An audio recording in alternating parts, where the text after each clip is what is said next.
et mettez-le-lui. Passez-lui un anneau au doigt et mettez-lui des sandales aux pieds. Amenez le veau qu'on a engraissé et tuez-le, mangeons et réjouissons-nous. Car mon fils que voici était mort et il est revenu à la vie. Il était perdu et il est retrouvé. Ils commencèrent à faire la fête. Seigneur Jésus-Christ, nous te remercions, nous te rendons grâce pour ta parole. Nous te bénissons, Seigneur Jésus-Christ, de oindre, Seigneur Jésus-Christ, ce message. Que ce message puisse parler à quelqu'un. Que ce message puisse toucher quelqu'un. En ton nom puissant, nous avons prié. Au nom de Jésus-Christ, nous disons Amen. Amen. Ce matin, c'est la fête des pères. C'est une célébration de ce qu'est la paternité. Sur ça, je voulais souhaiter bonne fête à tous les papas. Amen. Le Seigneur est bon. Nous voulons l'honorer parce qu'il est digne d'être loué. Parce qu'il est digne d'être exalté. En Dieu, nous avons la vie. En Dieu, nous avons toutes les bénédictions. C'est pour ça que nous voulons lui dire merci. Merci pour sa grâce. Merci pour sa bonté. Merci pour sa miséricorde. Et merci pour son amour. Son amour qui est infini. Aujourd'hui, mes amis peuvent m'abandonner. Mes parents peuvent m'abandonner. Mais Jésus-Christ sera toujours là, fidèle, jusqu'au bout.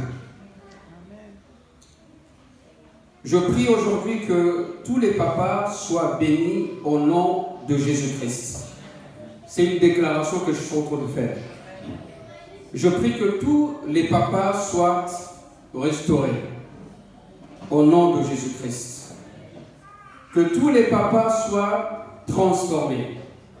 Transformés par la puissance de la parole de Dieu. Transformés par l'évangile. Aujourd'hui, nous, les papas, nous pouvons déclarer à l'ennemi la guerre aujourd'hui et récupérer tout ce que l'ennemi nous a volé. Si l'ennemi nous a volé l'éducation de nos enfants, nous voulons combattre, nous voulons lutter, nous voulons persévérer pour récupérer ça. Alléluia.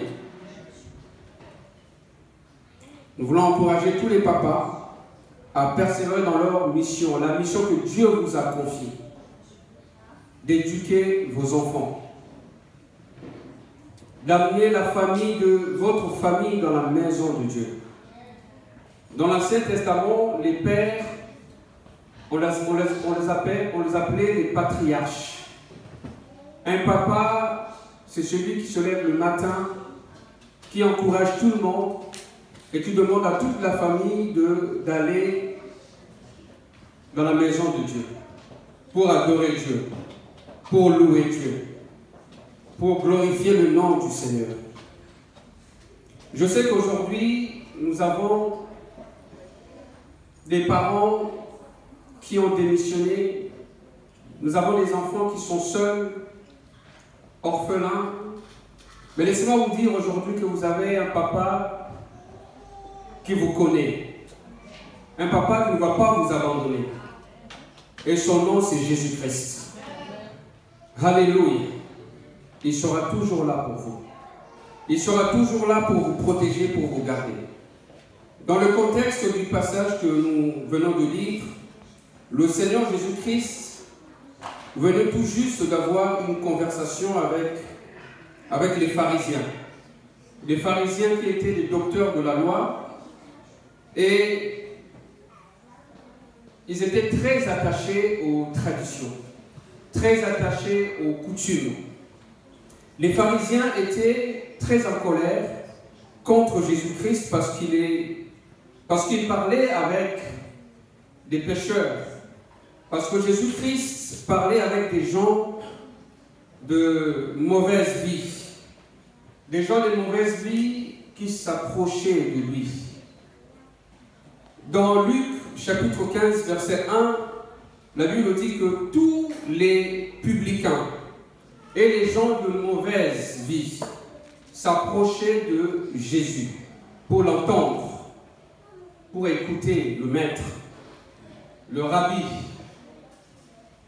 Et les pharisiens et les scribes murmuraient, disant, cet homme accueille des gens de mauvaise vie et mange avec eux. Jésus-Christ mangeait avec les gens de mauvaise vie. Parce qu'il était venu pour eux. Il était venu pour le libérer. Il était leur papa. Alléluia. La tradition était là. Les religieux étaient là. Tout le monde critiquait, tout le monde murmurait. Mais Jésus-Christ savait exactement ce qu'il faisait. Amen. Alléluia. Et pour répondre à cela, Jésus va leur donner plusieurs paraboles, y compris la parabole du fils prodigue que nous venons de lire. Ici, il est question du fils prodigue qui revient vers son père, d'un enfant qui voulait son héritage et partir dans un pays lointain, dans une aventure qu'il ne savait même pas où il allait. Il voulait découvrir ce monde, partir dans l'aventure comme ça. Il est devenu finalement un aventurier. Il n'a pas voulu écouter les conseils de son père. Prodigue signifie quoi? Prodigue signifie qui fait des dépenses excessives. Prodigue signifie qui dilapide son bien, qui distribue, qui donne abondamment, souvent sans réfléchir. Ici, on parle des choses matérielles. Mais je vais vous poser une question. Quand on parle des choses spirituelles, est-ce que vous êtes comme ce fils prodigue qui dilapide les choses spirituelles de Dieu, les richesses que vous avez reçues de Dieu, qui est votre Père? Il vous a rempli du Saint-Esprit. Il vous a couvert de sa grâce. Il vous a enseigné. Alléluia. Et aujourd'hui, vous passez à côté de tout ce que vous avez reçu. Parce que vous voulez découvrir autre chose. Jésus dit qu'un père avait deux fils. Il commence maintenant à parler aux pharisiens pour qu'ils comprennent. Eux qui connaissaient la parole, eux qui étaient censés de maîtriser la loi, d'éduquer, il y a certaines choses qu'ils ne comprenaient pas. Et pour qu'ils comprennent, Jésus-Christ leur parle en parabole. Il dit, un père avait deux fils, et le plus jeune va demander à son père son héritage. Son père va le lui donner. Et il va partir loin de sa famille, très loin de sa famille. Ici, on peut comparer cette famille à la famille de Dieu. On peut comparer cette famille à l'Église. Ne vous éloignez pas de l'Église. Ne vous éloignez pas de la famille de Dieu. Vous pouvez faire tout ce que vous voulez. Quand vous êtes loin de l'Église, quand vous êtes loin de la famille de Dieu, la famille chrétienne, il y a quelque chose qui va se passer. Restez plus près de la famille de Dieu. Loin de son père, dans un pays très lointain. Et finalement, il va gaspiller son héritage. Il va tout gaspiller, amenant une mauvaise vie. Il va finir par tout perdre. Il perd tout son argent, il perd tous ses amis, il commence à vivre dans la misère. Moi, je comprends ici qu'on a affaire à un jeune qui n'a pas d'expérience. Un jeune qui découvre les choses de la vie. Alors que son père est là. Son père lui dit, fais attention. Ne mets pas ton pied là. Non, papa, moi, je maîtrise. Moi, je connais. C'est notre époque. Tu n'as rien à dire. Et il y a des parents qui acceptent des choses comme ça. Ce n'est pas le fait d'accepter que votre enfant va vous aimer, non. Il faut lui dire non, ce que tu fais, ce n'est pas bien. Mais si tu veux le faire, fais-le. Mais moi, je dis non. Cet enfant, quand il va faire face à une situation difficile, il va se rappeler qu'un jour, tu lui avais dit non. Et ce non-là signifie, je te protège. C'est-à-dire, quand tu ne dis pas non à l'enfant, tu es un papa qui est mou, qui est irresponsable. Tu connais la vérité. Tu sais que l'enfant va brûler. Tu sais que l'enfant va tomber. Et tu as du mal à dire non. Parce que l'enfant doit faire comme tout le monde. Tout le monde fait ça, tu dois faire pareil. Tout le monde va à gauche, tu vas à la gauche. Tout le monde saute, je saute. Non. On doit dire la vérité. On doit éduquer nos enfants. On doit leur montrer qu'il y a l'enfer qui existe. Il y a le paradis qui existe. Ici, il y a le danger. On doit leur dire ça. Et si tu vas là, tu vas aller seul, sans moi. Je ne viendrai pas avec toi, mais je veux prier pour toi. Amen. Je vais poser une question. Est-ce que le papa du fils prodigue était parti avec lui? Il n'était pas parti avec lui. Aide-moi, Seigneur, à être un vrai père. On doit avoir des limites. Moi, je sais qu'il y a beaucoup de parents ici, vous aimez beaucoup rigoler, blaguer, jouer avec les autres. C'est très bien ça. Mais il faut qu'il y ait des limites. Parce que le jour où tu vas dire non, l'enfant va écouter.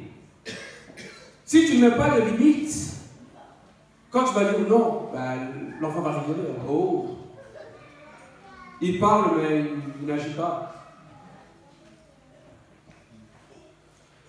Ne parlez pas cette verge. Ne parlez pas cette correction. À notre époque, je ne suis pas très vieux, à notre époque, quand on regardait l'enfant comme ça, il savait se tenir. Il savait exactement ce que le papa voulait dire. Mais le papa d'aujourd'hui, rien. Tu regardes ton enfant et continue quand même. Il te défie comme ça. Il te dit, viens m'arrêter. Viens si tu peux. Ce n'est pas normal. Tu dois être responsable, tu dois être un homme. Tu n'es pas une femme. Tu laisses les câlins excessifs aux mamans. Tu dois limiter tes câlins. Donne 2, pas 10.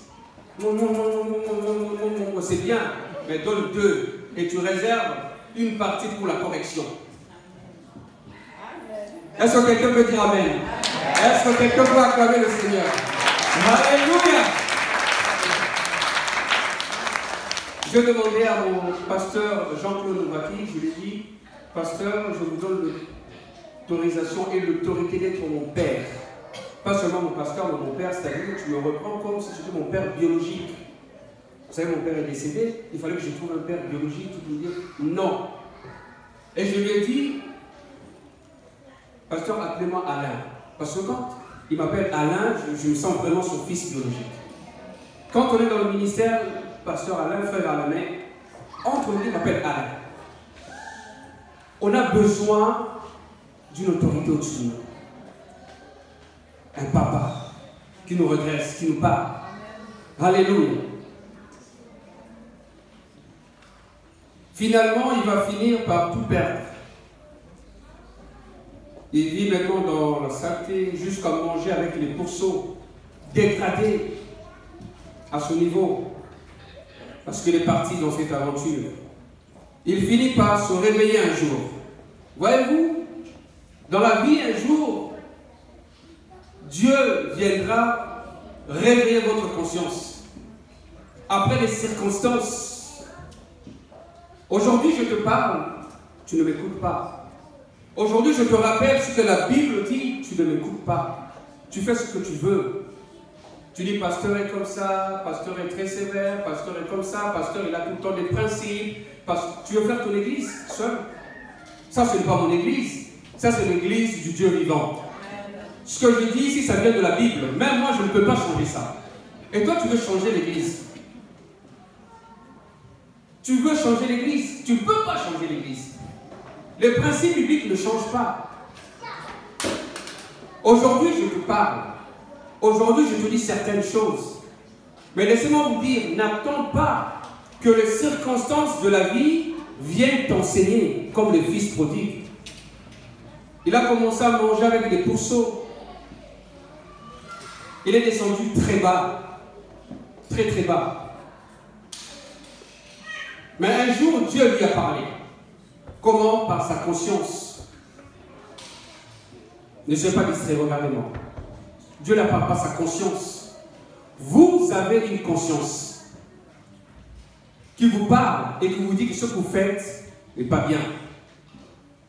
Vous avez cette intelligence que Dieu vous a donnée d'analyser, de choisir, de dire non, de rester ferme. Non, parce que si je fais ça, ils vont me rejeter. Mais tu me rejettes. Moi, ce que je cherche, c'est la vie éternelle. C'est le paradis que je cherche. Je ne cherche pas à être validé par les gens. Est-ce que quelqu'un peut dire amen? Je ne cherche pas à être validé par les gens. Je ne cherche pas à être approuvé par les gens. Je cherche à être validé et approuvé par Dieu. Dieu seul. Le fils prodigue cherchait la validation du monde. Les amis, il festoyait, il voulait découvrir, et il est parti dans cette aventure. Oui, il ne savait même pas la fin de cette aventure. Il ne savait même pas. Mais toi, tu sais que si tu sers le Seigneur aujourd'hui, tu iras au ciel. Tu le sais très bien. Mais pourquoi tu résistes? Pourquoi tu veux devenir un aventurier? Une aventure, tu suis les gens qui n'ont même pas des valeurs comme toi, qui n'ont même pas des fondements comme toi. Pourquoi tu suis ces gens-là? Qu'est-ce que tu as fait avec les richesses spirituelles? Qu'est-ce que tu as fait avec les études bibliques que tu as reçues? Qu'est-ce que tu as fait avec toutes les prières que les parents ont faites pour toi? L'église se réunit tous les jeudis pour prier pour toi. Et toi, tu viens comme ça, arrogant, arrogante. Je vais faire comme je veux. Fais comme tu veux. Les circonstances de la vie vont te rabaisser tellement au niveau très très bas. Et c'est là que la conscience va revenir. Ah, j'ai un père. La conscience revient. Dans ma maison, j'étais toujours un enfant gâté. On m'a toujours tout donné. Mais aujourd'hui, regarde ce que je suis devenu.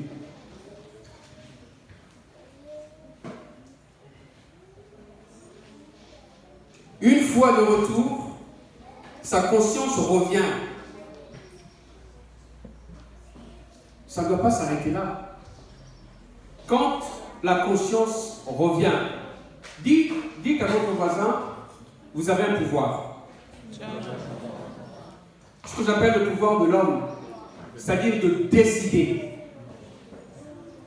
C'est bien que la conscience puisse revenir, mais tu dois décider.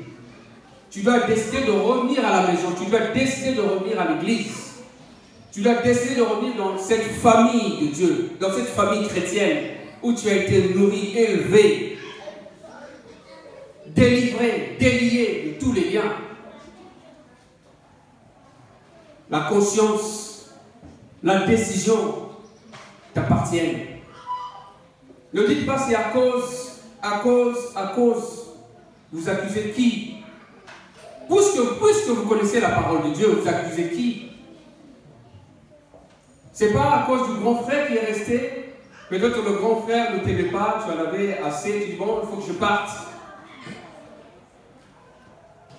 Le salut est personnel. Et ce sont les violents qui s'en emparent. Tu dois décider de toi-même.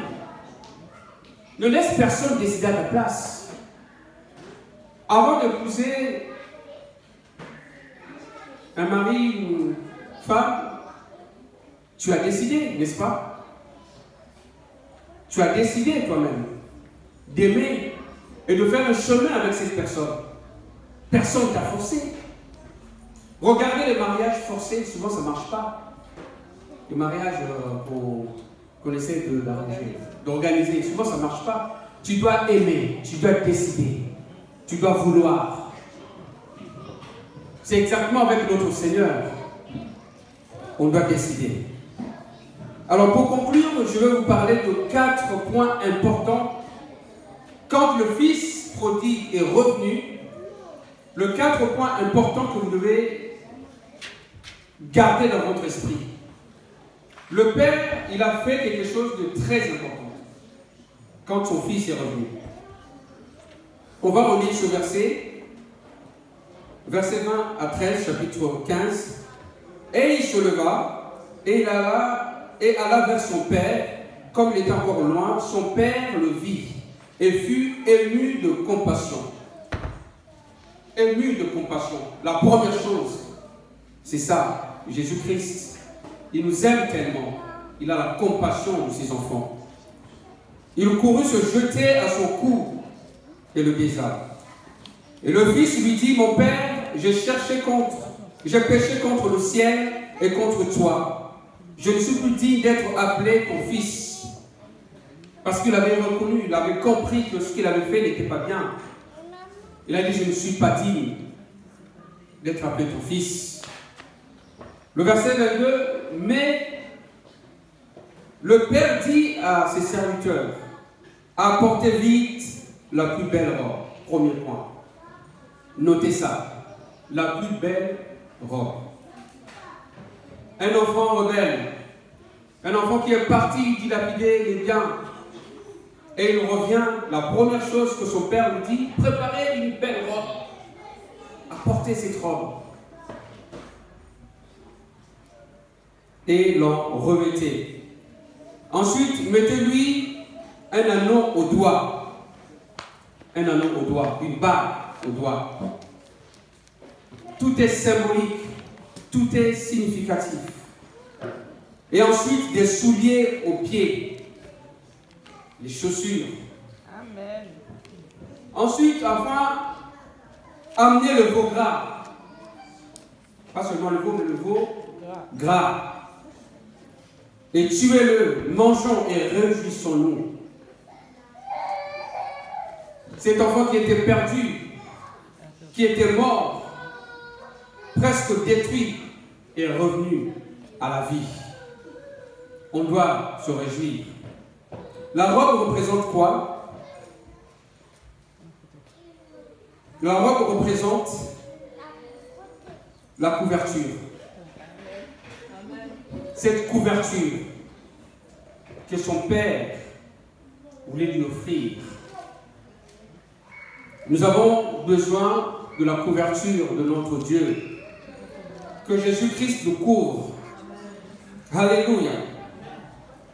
Il couvre son fils, il couvre son corps. Il couvre son corps. Est-ce que quelqu'un a entendu ça? Son corps qui était presque nu. Et son père vient avec cette robe pour couvrir le corps de son fils. Il couvre sa nudité. Il couvre sa honte. Son fils était sale, mais son père l'a couvert. Et le père ordonne qu'on amène la plus belle robe pour l'habiller. La plus belle robe. Quel amour il avait vers son fils. Ce que le Père fait ici, ce que Dieu a fait pour nous, Dieu nous a couverts par son sang précieux. Voilà la robe dont on parle ici. Priez pour que Dieu puisse couvrir vos enfants. Plaidez le sang de Jésus-Christ tous les jours. Amen. Seigneur, couvre mes enfants par ton sang. Ton sang qui a coulé sur la croix du calvaire. Ce sang qui protège. Ce sang qui garde. La Bible nous dit que tous ont péché et sont privés de la gloire de Dieu. C'est pour cela que nous avons besoin de la couverture, de cette couverture. Nous étions tous des pécheurs dans la boue du péché. Mais Jésus-Christ nous a tous sauvés par grâce. Il est parti nous chercher là où on était. Et il nous a délivrés. Il nous a sauvés. Il nous a libérés. Et nous pouvons le louer en toute liberté. Et nous pouvons l'adorer en toute liberté. Alléluia. Tu dois être libre dans ton esprit. Je sens cela. Je sais que quelqu'un ici, vous êtes tellement condamné dans votre esprit, vous n'êtes pas libre. Vous avez même peur de parler. Vous avez même peur de vous confier. Vous avez peur de tout. Parce que quelqu'un vous a lié. Parce qu'il y a un esprit qui vous a lié. Parce qu'il y a un esprit qui vous condamne à chaque fois que vous voulez faire les choses selon vous. À chaque fois que vous voulez décider, il y a cet esprit-là qui vous condamne. Parce que cette personne, cet esprit, veut que vous fassiez les choses comme il veut. Dis à ton voisin, tu dois être libre. Dans tes pensées, tu dois être libre. Ce n'est pas une philosophie qui doit te limiter. Ce n'est pas la science qui doit te limiter. Ni la religion. Ton expérience avec Dieu. Ta connexion avec Dieu. L'Esprit de Dieu qui te parle. L'Esprit de Dieu qui te visite. Alléluia. Parle à Dieu. Tu lui dis, je ne comprends pas certaines choses. Confie-toi au Seigneur.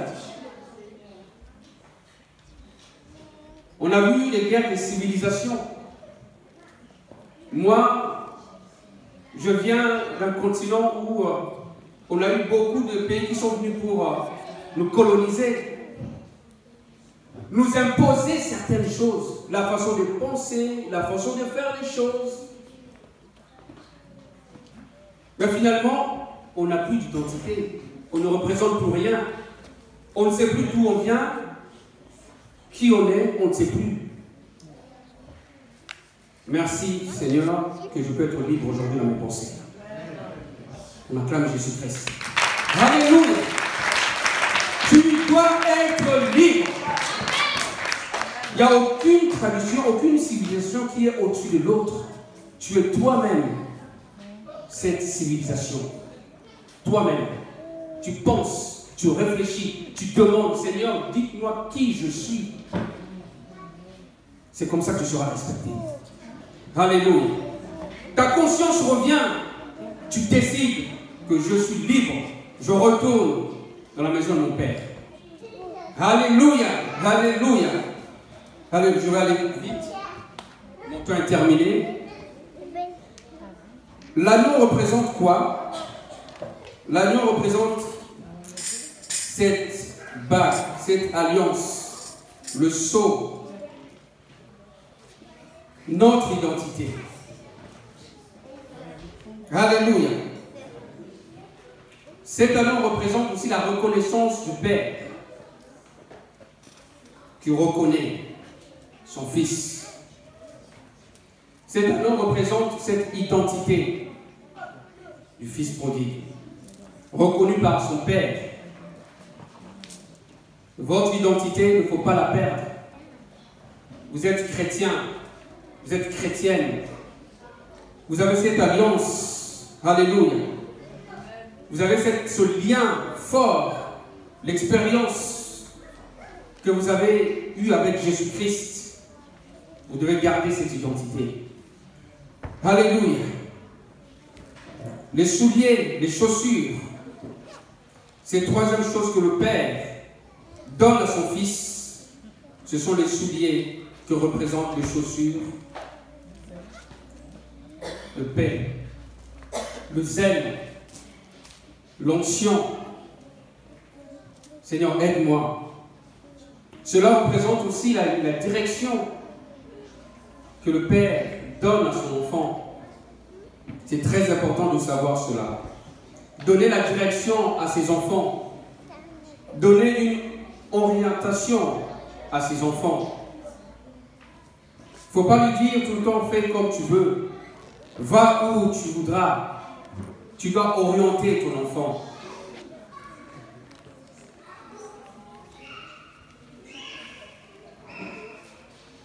Le veau gras, la quatrième chose que le père va donner pour son fils. Il n'a pas demandé un veau seulement, mais un veau gras. Suivez-moi bien. Pourquoi? Parce qu'un veau gras est différent, parce qu'il y a une préparation.